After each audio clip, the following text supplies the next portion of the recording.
Perlas del libro de Ezequiel.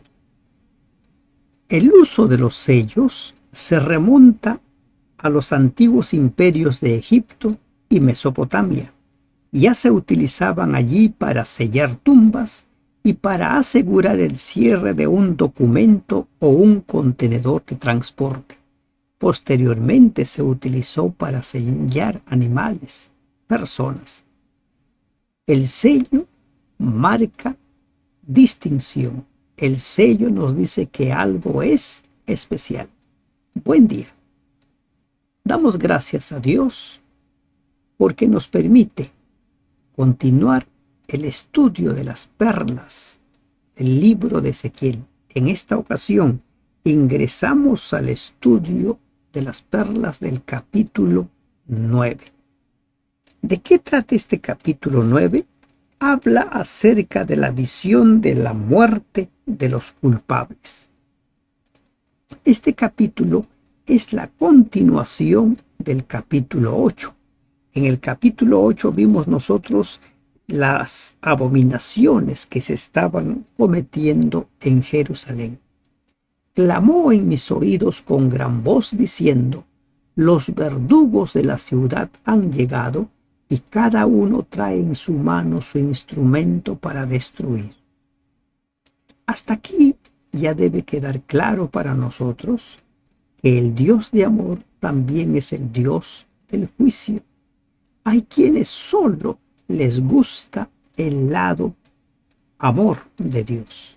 Dios todo lo da, Dios todo lo soporta, pero también el Dios de amor aplica la justicia, el juicio, paga a cada uno según sus obras.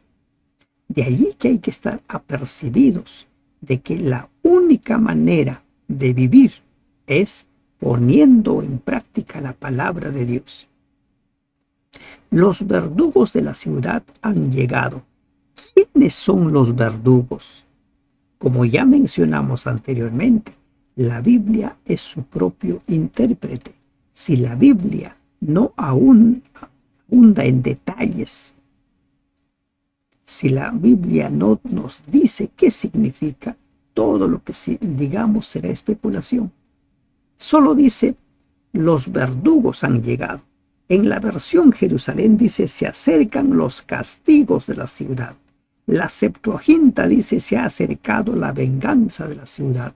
Los verdugos son los ejecutores de los juicios de Dios. Son los que van a ejecutar la sentencia sobre los culpables. Y cada uno trae en su mano su instrumento para destruir. Y he aquí que 6 varones que venían del camino de la puerta de arriba, que mira hacia el norte, y cada uno traía en su mano su instrumento para destruir, y entre ellos había un varón vestido de lino, el cual traía a su cintura un tintero de escribano, y entrados se pararon junto al altar de bronce. Recuerden ustedes que el altar de bronce es el altar del sacrificio. Y estos 6 se paran junto al altar de bronce. Y aquí hay una distinción de uno de ellos. Un varón vestido de lino. Este varón vestido de lino trae en su cintura un tintero de escribano. Él es el que se va a encargar de sellar. Él es el que va a poner el sello en cada uno de los que forman parte del remanente de Dios. Y esta parte de Ezequiel nos lleva al capítulo 7 del libro de Apocalipsis, donde se habla acerca del sellamiento previo a la destrucción, previo a los eventos catastróficos que se vienen. Y la gloria del Dios de Israel se elevó de encima del querubín sobre el cual había estado al umbral de la casa, y llamó Jehová al varón vestido de lino que tenía a su cintura el tintero de escribano. En los capítulos 10 y 11 vamos a ver cómo es que la gloria de Dios se fue alejando paulatinamente, primero del templo, luego de la ciudad. Y aquí se nos habla de que la gloria del Dios de Israel se elevó de encima del querubín. ¿A dónde? Al umbral de la casa. Lamentablemente en la vida de muchas personas el Espíritu Santo empieza a alejarse. ¿Por qué? Porque con nuestros actos empezamos nosotros a expulsar al Espíritu Santo. Lo empezamos a sacar de nuestra vida hasta que llega un momento en que ya no queremos escuchar nada de la voz del Espíritu Santo. Se ha apagado la voz de la conciencia. Y a ello se refiere lo de la blasfemia, cuando ya la persona no quiere saber nada de Dios. Ahora una vez más entra en acción el varón vestido de lino. Él va a cumplir una función especial. Dice, se le llama. ¿Y para qué se le llama? Y le dijo Jehová, pasa por en medio de la ciudad, por en medio de Jerusalén, y ponles una señal en la frente a los hombres que gimen y que claman a causa de todas las abominaciones que se hacen en medio de ella. Es interesante la palabra que utiliza Ezequiel. Dice, ponles una señal. Y el mismo Ezequiel dice que el sábado es la señal entre Dios y su pueblo. En el capítulo 20 dice, y les di también mis días de reposo para que fuesen por señal entre mí y ellos, para que supiesen que yo soy Jehová que los santifico. Mucha gente, los que se oponen a la vigencia de los 10 mandamientos, los que dicen que ya no existen los 10 mandamientos, que ya fueron clavados, se oponen a que el cuarto mandamiento, el sábado, sea la señal. A pesar de textos como Ezequiel 22, también Moisés habló acerca de la señal. Y en Apocalipsis capítulo 7 también se habla de una señal. ¿Por qué hay la necesidad de poner una señal? ¿A quiénes se pone la señal? Miren, ¿a quiénes se pone? Ponles una señal en la frente a los hombres que gimen, que claman a causa de todas las abominaciones que se hacen en medio de ella.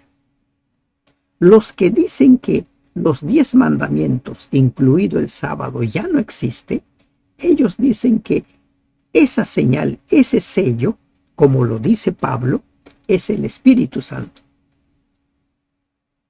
Y es cierto, el Espíritu Santo es el que obra en el corazón de cada persona, el Espíritu Santo. Pero ¿a quiénes se está poniendo esta señal? Se está poniendo el señal a los que están allí en el templo adorando a los ídolos para que ya no adoren a los ídolos.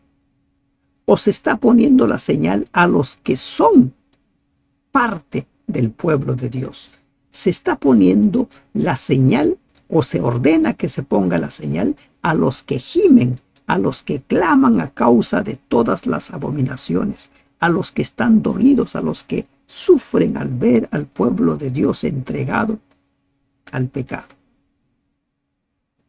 Para que esto suceda, ellos ya recibieron el Espíritu Santo. Ellos ya han sido sellados por el Espíritu Santo.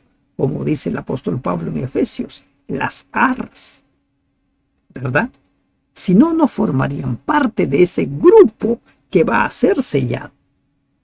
Cuando en la Biblia Jesús habla, por ejemplo, sobre las 10 vírgenes, habla de vírgenes fatuas y las vírgenes sensatas.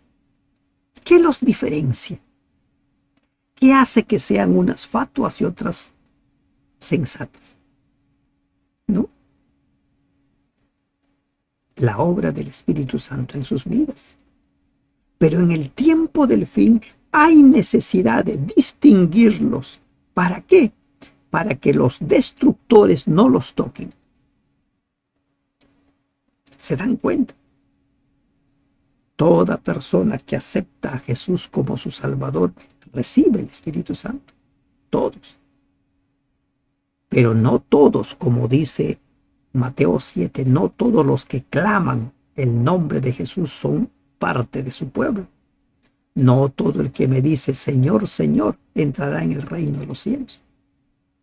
Hay mucha gente que se bautizó, hay mucha gente que está en las iglesias que clama, pero dice, no todo el que me dice Señor, Señor, entrará en el reino de los cielos.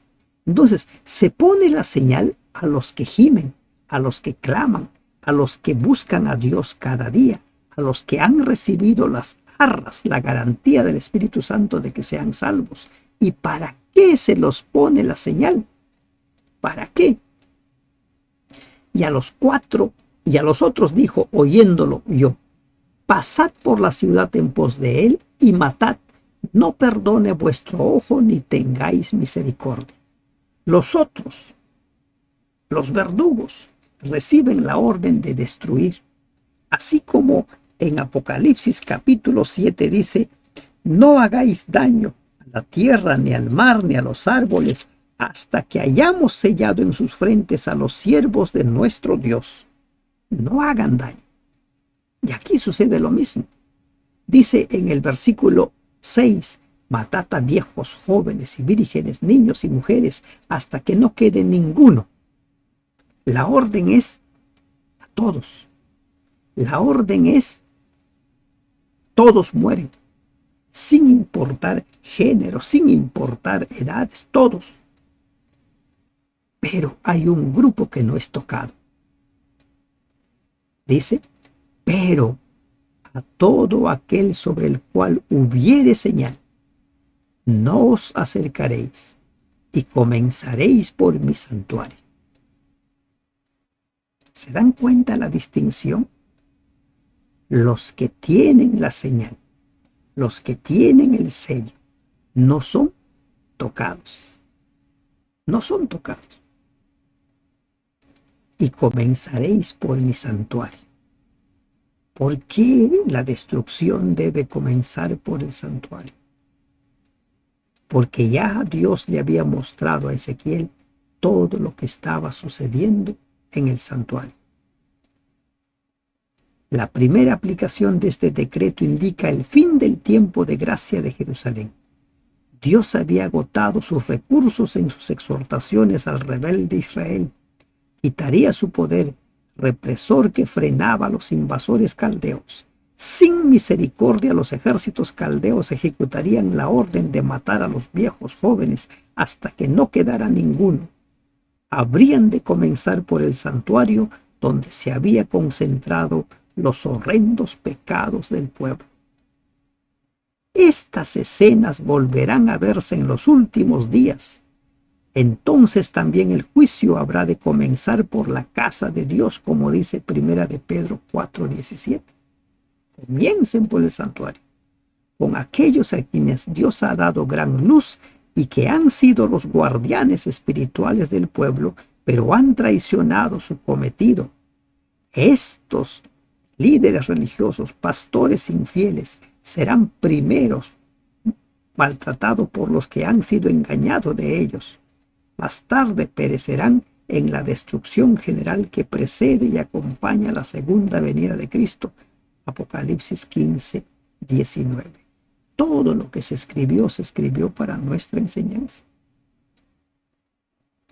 Comenzaréis por mi santuario. Comenzaron pues desde los varones ancianos que estaban delante del templo. Y les dijo, contaminad la casa, llenad los atrios de muertos y salid, y salieron y mataron en la ciudad. Ya el santuario estaba contaminado, estaba lleno de ídolos, hombres y mujeres entregados a la idolatría. Los judíos esperaban que Dios preservaría su casa para que no fuera contaminada. En esto se chasquearon. En parte, la contaminación se debió a los cadáveres desangrados de los adoradores idólatras. Aconteció que cuando ellos iban matando y quedé yo solo, me postré sobre mi rostro y clamé y dije: Ah, Señor Jehová, ¿destruirás a todo el remanente de Israel, derramando tu furor sobre Jerusalén? En visión de Ezequiel, vio a Jerusalén reducida a una ciudad de muertos. A Ezequiel le parecía que había quedado solo en medio de los muertos. No se menciona aquí a ninguno que hubiera quedado vivo por haber tenido la marca protectora. Sin duda constituían una pequeña minoría, la pequeña manada, como dice el maestro. Las 10 tribus ya habían ido en cautiverio entre los años 723 al 722 a.C. Un número considerable de los habitantes del reino del sur de Judá habían sido llevados el año 605. Luego, en el año 597, la naturaleza y la magnitud del pecado justificaban el castigo. Se venía la destrucción final. Pero ¿qué encontramos aquí? Al profeta intercediendo por el remanente, intercediendo por el pueblo de Dios. Lo mismo ha de suceder en nuestros días. Hemos de orar, orar, orar. Y me dijo: la maldad de la casa de Israel y de Judá es grande sobremanera, pues la tierra está llena de sangre y la ciudad está llena de perversidad, porque han dicho: me ha abandonado Jehová la tierra y Jehová no ve. Esta gente se entregó a toda clase de pecados porque llegó a una conclusión: ha abandonado Jehová la tierra, Jehová no ve. No existe Dios, es lo que se dice hoy en día. Allí se dice no ve, ahora se dice no existe Dios. La tierra, en este caso, es Jerusalén, es Judá. Apocalipsis, la tierra es todo el planeta, todo. El pueblo afirmaba que el Señor no se preocupaba de la conducta de los hombres, como lo sucede hoy en día. Se imaginaban que tenían plena libertad de portarse a su antojo el uno para con el otro, sin que nadie les pidiera cuenta de sus acciones. Como resultado se produjo una decadencia moral que los llevó a la destrucción y al exilio. Ahora pues, así pues haré yo. Mi ojo no perdonará, ni tendré misericordia. Haré recaer el camino de ellos sobre sus propias cabezas. ¿Qué dice? Haré recaer el camino de ellos sobre sus propias cabezas. ¿Qué quiere decir esto? Cada uno va a recibir según sus pecados, sus propios pecados cometidos. Nadie va a sufrir por el pecado de otro. El mismo Ezequiel dice que los padres no van a pagar por los pecados de los hijos, ni los hijos por los pecados de los padres. Cada uno conforme a su pecado. Cada uno. Y he aquí que el varón vestido de lino, que tenía el tintero a su cintura, respondió una palabra diciendo: he hecho conforme a todo lo que me mandaste. La orden se cumplió. Miren, esto vio Ezequiel en visión. ¿A quiénes representan estos destructores? ¿A quiénes representan estos seres, estos 6, estos verdugos? Los babilonios. Ellos fueron los que destruyeron completamente Jerusalén, destruyeron el templo. ¿Quiénes se salvaron? Los que recibieron la señal, los que recibieron el sello de Dios. Y miren, para recibir el sello de Dios, nosotros tenemos que vivir haciendo la voluntad de Dios. Leemos nosotros en 2 de Timoteo 2:19 lo siguiente: Pero el fundamento de Dios está firme teniendo este sello. Conoce el Señor a los que son suyos. Apártese de iniquidad todo aquel que invoque el nombre de Cristo. Todo aquel que invoca el nombre de Cristo viva conforme a la palabra de Dios. Entonces recibirá la señal. Entonces recibirá el sello. Que Dios te bendiga.